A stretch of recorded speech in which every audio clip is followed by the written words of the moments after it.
week 3. We are recovering a sense of power this week. That is the theme of the week. Do I feel that way? No. Has this video been the hardest one to record yet? Yes. Have I been putting it off? Yes.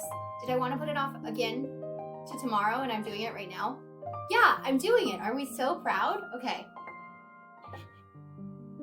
So week 3, recovering a sense of power.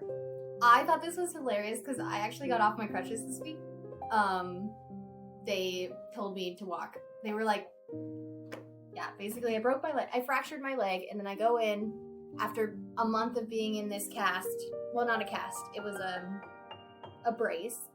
And just not having any information from them at all. Just needing to go to the doctor. And I just still had not seen the doctor to tell me what, if I needed surgery, if I didn't need surgery.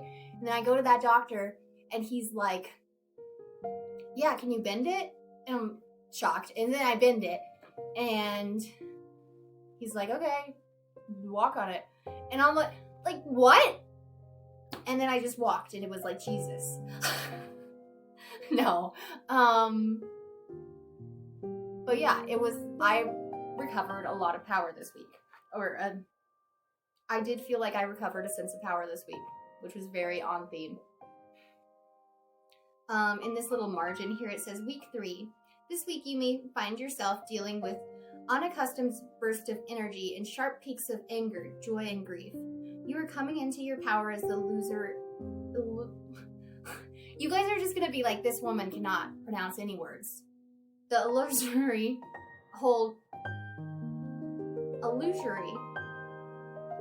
basically, like, it's elusive, or it doesn't exist. It's an imaginary hold of your previously accepted limits is shaken.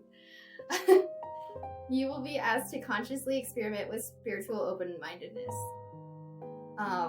And that's on the screen in case you could not follow along with me there, which is very understandable. That was rough. But I highlighted this specific part of it. Sharp peaks of anger, joy, and grief. You are coming into your power as the illusory hold of your previously accepted limits is shaken. And I love that. I love how she says your previously accepted limits, because I like the idea that you set the bar for yourself. You can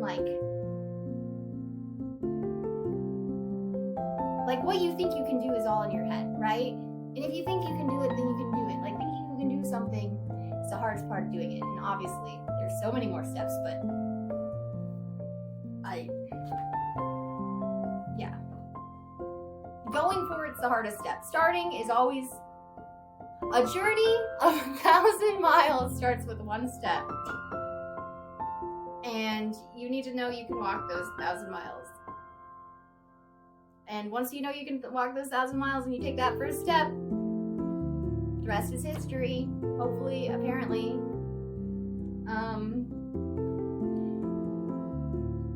There is another quote in the book that I really want to share that, well, there's a few quotes from this week that really, I feel like, hit me, or like, I don't know, when you're reading a book and you're like, that spoke to me, oh my god, that was directly to me.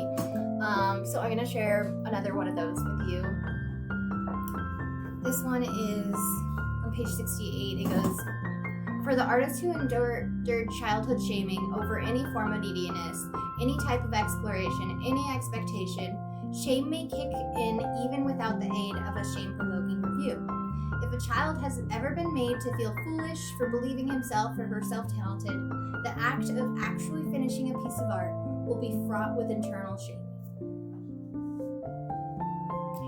And we're not going to get into my childhood too much, but apparently it's not my fault that I can't finish a piece of art. And reading that actually just felt so validating, and that now that I've like identified, like once you name something, it's easier to deal with. That's just the way it is. It's like, once it's the first step in 1,000 miles. No, naming something. I'm just saying, like, being able to put my finger on it rather than being like, yeah, I just hate this piece, or like, I think just none of my pieces are good enough, or like, I don't know why I get to the end and I can't finish it, or like, there's like, 7 canvases downstairs that are maybe 80% done, and then they're never going to get done, and I'm never going to come back to them. And if I do come back, I'm at a totally different level, and I don't want to paint that. And it makes a lot of sense. It makes a lot of sense if you're like, oh, well, would that be shame, the feeling you're feeling when you come back to? Yeah, actually, wait a minute, that is shame. And it's like, I don't know, once you're like, okay, well,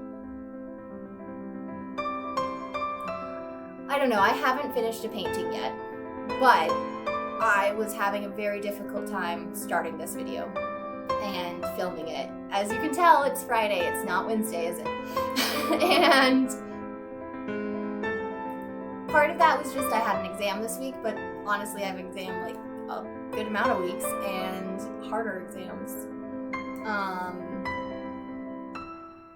But yeah, my schedule didn't line up, and it was also like, I think every time I was like, oh, well, I could slide this into my schedule, I came up with something else to do. Like, I was like, oh no, I need to do this, or I need to do this, I need to do this, and it's like, it's because I didn't,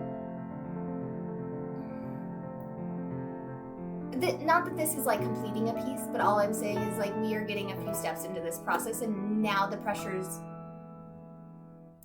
it feels like once you paint a bit and you have a good painting, but it's like 80% of the way done, it's hard to add to it without feeling like you are going to mess it up. When you feel like you actually yourself are not talented enough to do it, and you're shocked that you did it in the first place.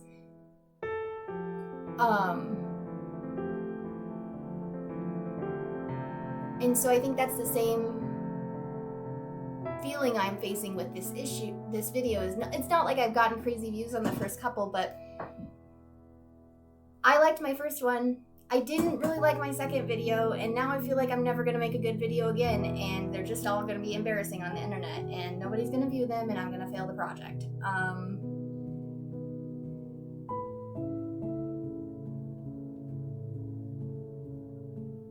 And if you're like, what project? I'm working through the Artist Way, but I'm also doing that as a integrated marketing project. I'm filming it partially for me and to keep myself accountable, but also for grade.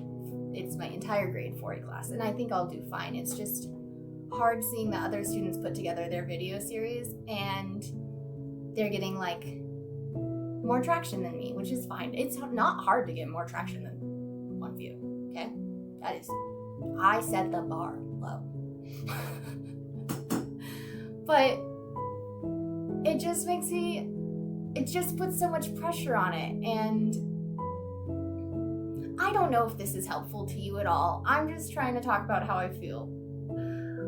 Like, so maybe if you feel the same way, we could talk about it, and then we could make something really cool one day once we like figure this out and figure out how to get over this.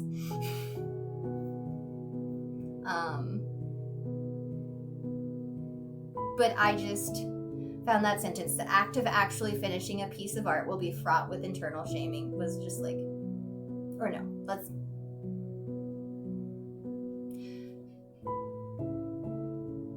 if a child has ever been made to feel foolish for believing himself or herself talented, the act of actually finishing a piece of art will be fraught with internal shaming. I just found that very, I don't even know the word for it, but almost validating. I think validating, but like a deeper like aha moment than that, you know? Okay, on to our next topic of discussion. Let me check my notes real quick. This chapter talked a lot about anger and how anger is there like for a reason. Anger is not, here's a quote, ready? It goes, when we feel anger, we are often very angry that we feel anger. Damn anger! It tells us we can't get away with our old life any longer. It tells us that old life is dying. It tells us we are being reborn, and birthing hurts. The hurt makes us angry. Okay, that might not have been the best quote to share.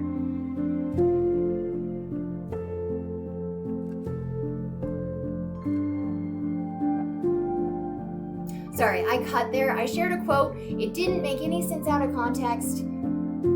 But yeah, so the book talks about anger and how anger is there to tell us something. Like, there's a lot of things that are there just for bad purposes, and we should try to avoid, like, so it says sloth, apathy, and desire are the enemy. Anger is not.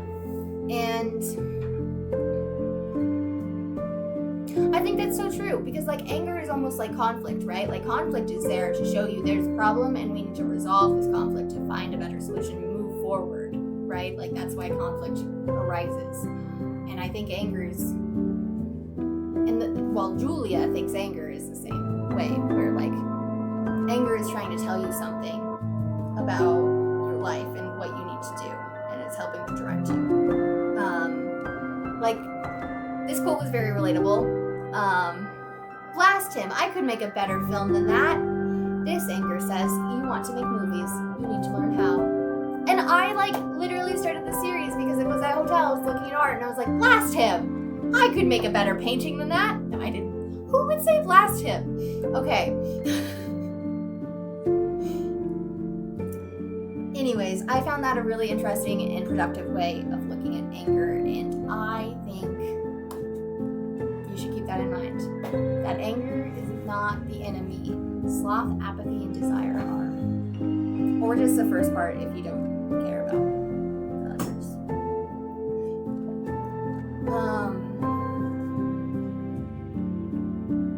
Let's do the check-in. Let's get to the check-in, because I have been rambling enough. I hope that was helpful with rambling, though. I felt like there were, like, a lot of good takeaways this week. I lied. I have more rambling to do. She talked about criticism, too, which goes with the shame, and how there's useful and useless criticism. And as a person who, like, kind of takes everything to heart, and by kind, I mean really, absolutely every single time takes it to heart, even though I try not to, and I know I shouldn't take it to heart, and I try to picture myself in a bubble.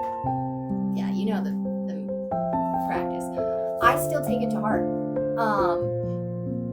Anyways, here's some really good notes on criticism and, like, when to take it into account and it might be helpful, and when to, like, just toss it out and say, thank you very much, you're an asshole.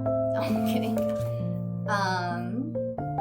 So it goes, as artists, we are far more able to do this sorting than people might suspect. Pointed criticism, if accurate, often gives the artist an inner sense of relief. Aha! So that's what's wrong with it. Useful criticism ultimately leaves us with one more puzzle piece for our work. Useless criticism, on the other hand, leaves us with the feeling of being bludgeoned. As a rule, it is withering and shaming in tone, ambiguous in context, personal, inaccurate, or blanket in its condemnations. There is nothing to be gleaned from irresponsible criticism. You are dealing with an inner child. Artistic child abuse creates rebellion, creates block. That's, like, the start of the next paragraph, but I think it's really important to, like, not think about just, like, hey, is this criticism, like, making me feel sad, or, like, do I feel like that hurt my feelings? Coming at it from, like, a mom to your inner child's point of view and being like, you can't talk to my kid that way. Why would you say that? You know? But yeah, I found the notes on useless criticism really helpful. And then it has these rules also. I'll put them up so you can screenshot them if you want. There are certain rules of the road. Okay, I cut there. I'm actually just going to give you the most useful ones. 5. Remember that even if you have made a truly rotten piece of art, it may be a necessary stepping stone to your next work. Art matures spasmodically and requires ugly duckling growth stages. So I love that one because it's like, hey, if you're going to ruin the painting by finishing it, maybe you need to finish it anyways. Maybe that's the step.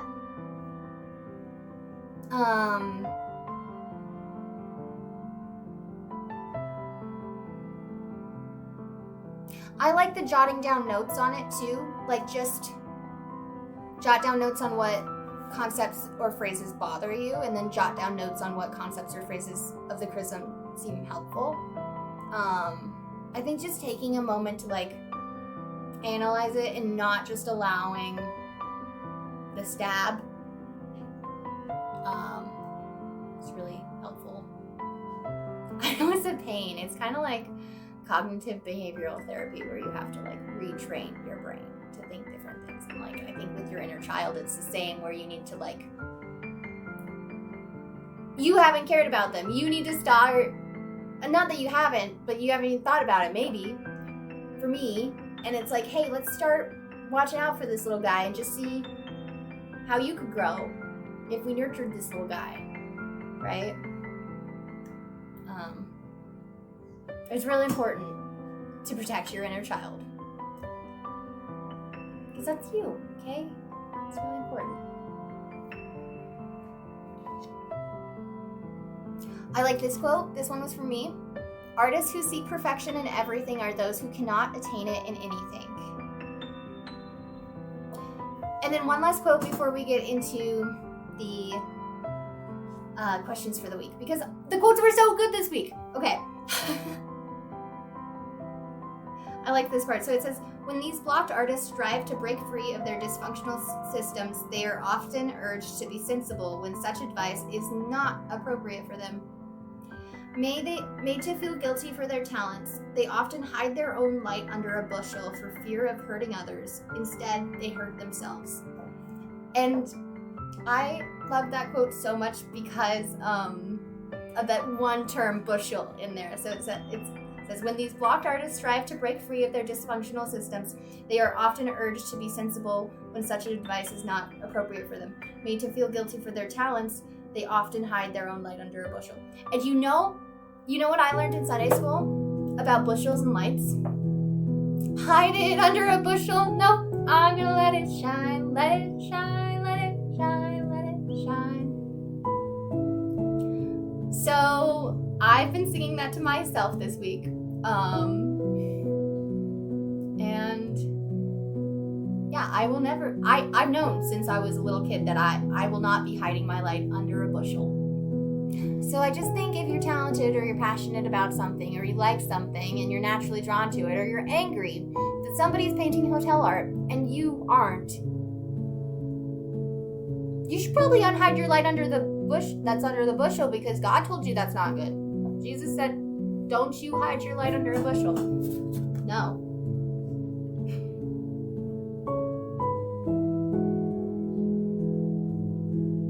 I talked about growth this week and how growth is not a steady up.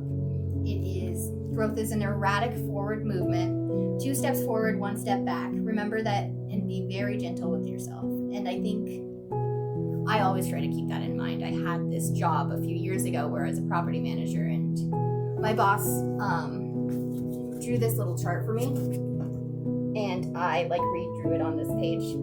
But growth is not a straight line. It is up and down, but hopefully an upward motion in the end.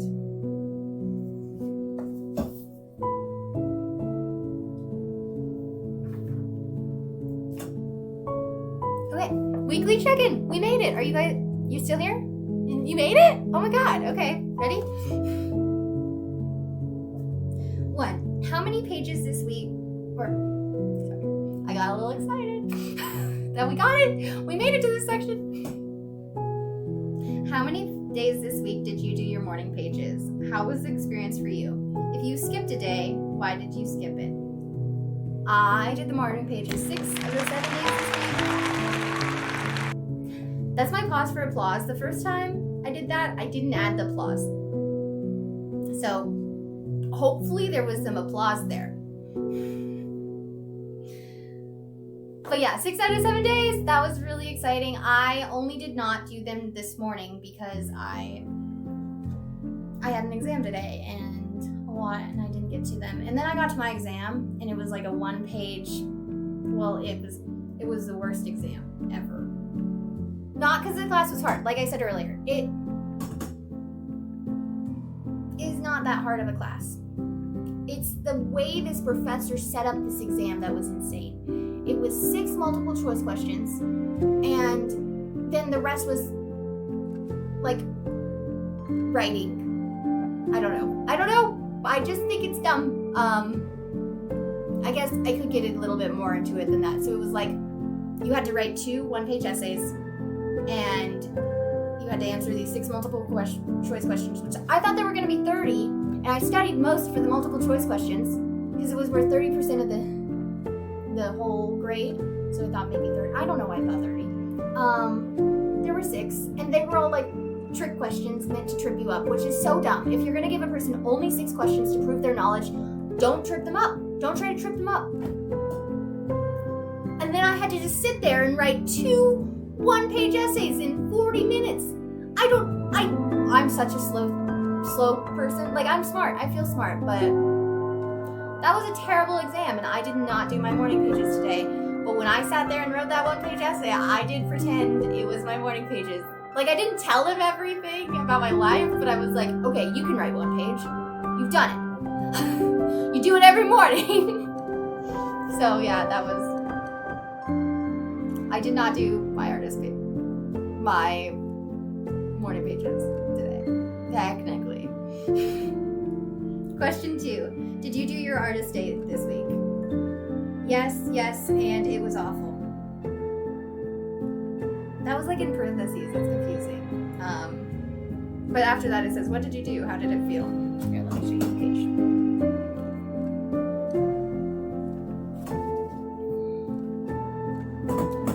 I did my artist date this week. Wait, 1 sec. I'll be right back. Okay, I'm back. Ready? I made this. I made not 24 of them. I was supposed to. The box did not make that many. I don't know if anybody's seen these. There was like a mom who went viral for not buying her kid this box of cupcakes that the kid really wanted. It's a little trend where it's like, my choice, your choice, and the mom always like picked her choice, which was really shitty, so it went viral. And it was these cupcakes, and I just saw them in the store, and I've never, I used to love to bake. Here, let me keep holding this guy. It's weird to get a good angle. I used to love to bake, and I loved it so much. When I was like 15, all I wanted for Christmas was a KitchenAid mixer, and my dad got me one, and it's like my favorite thing. But and then I stopped baking naturally. But I really wanted to own a bakery when I grew up at one point. And so I got these guys, and I baked them. These little Halloween cupcakes, monster googly eyes. His eyes were not green at the start. They started white, and like the frosting must have like turned them green, which is kind of, that's something. They're funfetti. That was a really fun one though. I really liked the artist date this week. I think I liked it most just because it's like, I like the template made for you, you know? I mean, I guess it's the same thing that, oh my gosh, okay, ready? Are you ready to see last week's artist date progress report? Just quickly change subjects here. Oh my god, look at this. It's growing through the top. Okay, let me get you a good view on little raccoon guy. He's still roasting his little marshmallows. He's my best friend. Look, this is the back. This is the garden section. I'm trying to get like not a glare on there. But you can see the roots are really coming in. I don't know. Fellow makes me really happy. And look at the top. It's like growing through the top. It's insane. Should we water him together? Let's water him. Let's take this off. Let's make it rain. As a campfire. Little buddy's gonna be fine.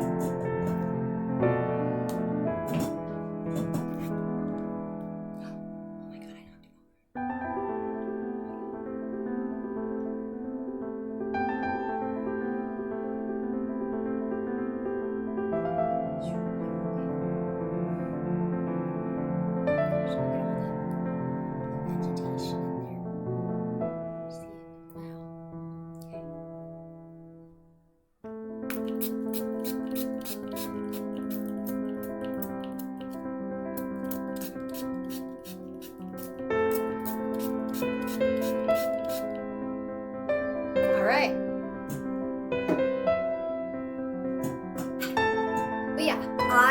baking cupcakes, and I really loved putting the frosting, the bright green frosting and the sprinkles on, and I think that was like really healing for me in particular, because I don't know, I try to stay away from food dyes, and I'm kind of like crunchy granola, so like putting the bright green sprinkle or frosting on there and like not caring and just going for it, and just buying the box that is full of sugar, and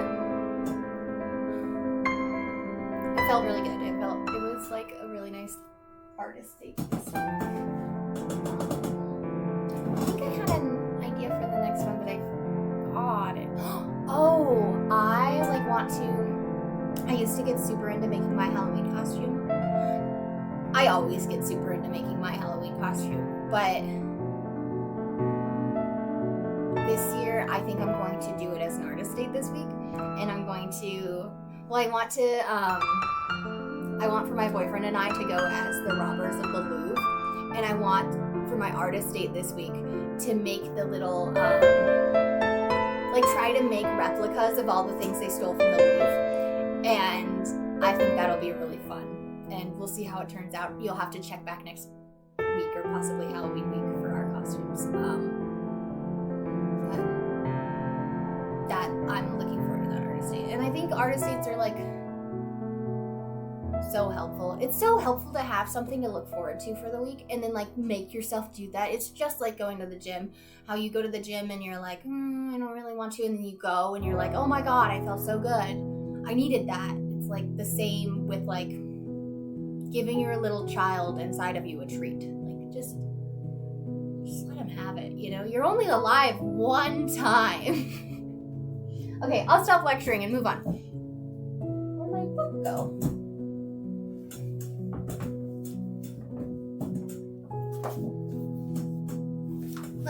Not last question. Question 3. Did you experience any synchronicity this week? What was it? Okay, so they talked about synchronicity of how, like, when you take one step, here's the quote, another quote. The best describes it, though. Here we go. When a man takes one step towards God, God takes more steps toward that man than there are sands in the worlds of time. And she talks about how when you like say you want something, or you admit that you finally like admit you want to be an actress, maybe like say that week you'll run into a casting director who's like, oh my god, we're like casting, and you'll probably be like, oh well, not really, you know, like you have to continue. That's synchronicity, I guess. Maybe it's not about what she says. Okay, you should say yes. But synchronicity is like asking the universe for something, and then just all of a sudden all these opportunities just pop up, which they do. I have experienced synchronicity. So like, I started this, I broke my leg, and then I needed to like clean houses.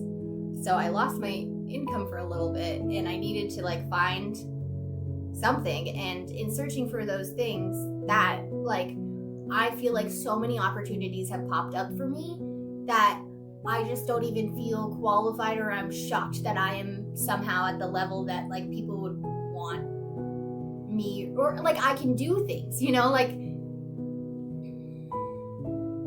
for example, I put together a pitch deck for my sister-in-law, I call her my sister, but my sister-in-law and my brother's coffee business, and I sent it over to them, and they liked it, they loved it, and they wanted me to help, because I wanted to help with their marketing since I broke my leg, and I was really hoping I could like get in and help with their social media page and gain some experience there. And I was just shocked that they liked my presentation. Not that it was a bad presentation, just like I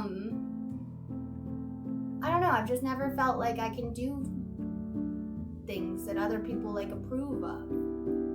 That's sad, I know.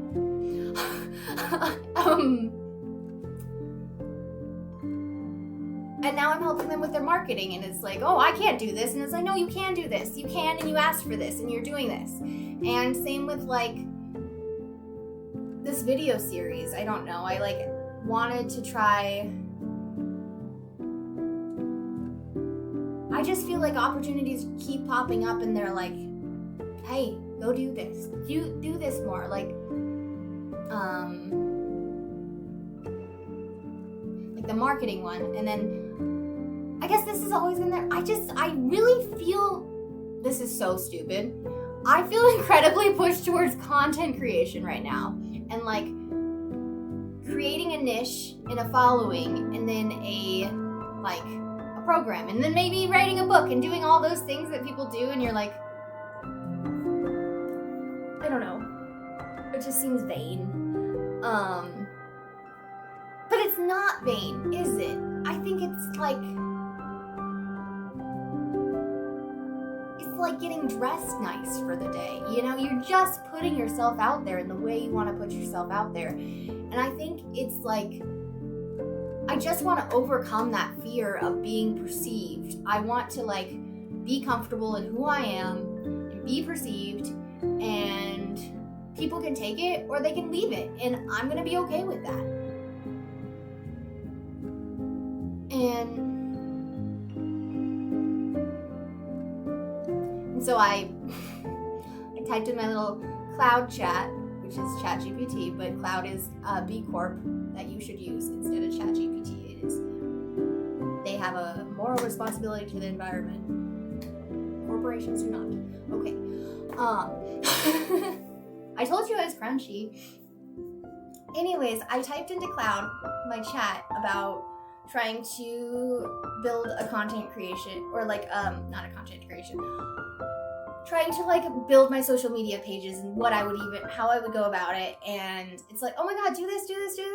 And I could totally do those things. And I went and I bought a ring light, and well, mainly for this video, but also like, so that if I wanted to create something, I could, and it would be easy. If I wanted to make a cooking video, I could make a cooking video as my artist date for the week, or like, and so now I have the ring light, and I have the Instagram, and I have this stuff, and I could start posting. I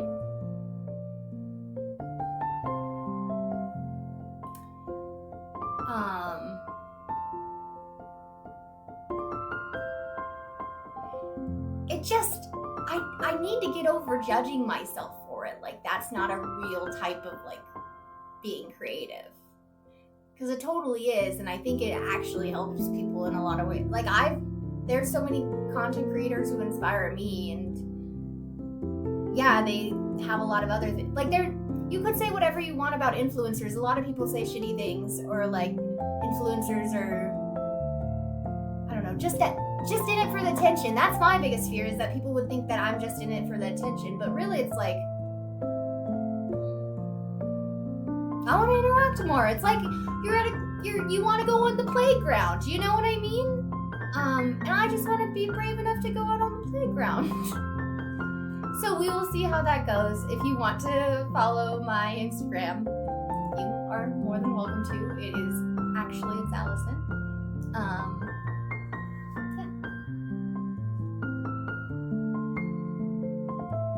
Let's move on to the next question. Were there any other issues this week that you consider significant for your recovery? Describe them.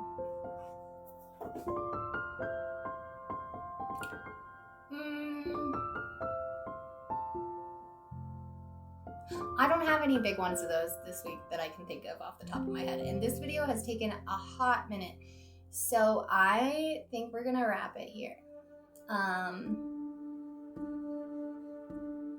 Yeah, if anybody wants to comment their favorite quote from The Artist's Way, if they've read it, that would be so cool, and I would like look forward to it. Or maybe if it's one that I've passed. There's so many quotes in the book, so I'm sure nobody has a favorite, because it is so hard to pin down just one. But if anybody is here and has read it, it would like literally make my day if you commented on this video. Okay, I will see you guys next week. Yeah, hopefully with my Halloween costume.